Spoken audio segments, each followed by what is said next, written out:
Bonjour à tous. Plus de 3 heures de retard pour les voyageurs de ce TGV sur la ligne Rhin-Rhône hier. En cause, cet accident mortel au niveau de Pagné dans le Jura. Un homme de 55 ans a été mortellement percuté par le TGV. La piste de l'acte désespéré serait privilégiée. Le trafic n'a pu revenir à la normale que vers 17h30 hier. Si vous aussi vous êtes confronté à des pensées suicidaires, vous pouvez trouver de l'aide, appelez le 3114. De la cocaïne frelatée en circulation dans le département, c'est en tout cas ce que suspectent les autorités suite à la mort d'un homme au CHU de Dijon. Plusieurs consommateurs ont dû être hospitalisés et sont pour certains dans un état grave. Des analyses toxicologiques sont en cours pour comprendre ce que contient la drogue et comment mieux soigner les futurs patients. 31 feux de forêt depuis le début du mois d'avril en Côte d'Or. Les pompiers s'inquiètent après un mois particulièrement marqué par les interventions sur des feux de végétation. Un incendie par jour en moyenne pour les pompiers côte-d'oriens qui appellent à la plus grande prudence.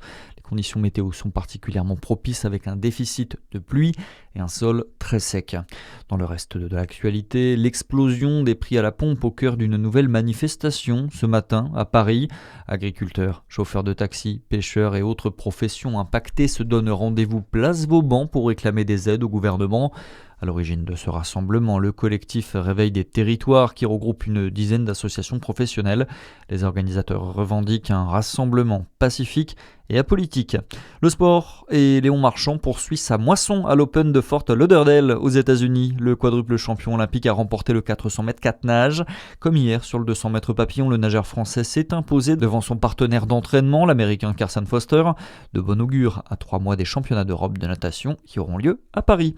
Et puis plusieurs matchs à suivre. Ce soir, d'abord du handball féminin, 24e journée de championnat et les joueuses de la JDA affrontent Saint-Amand.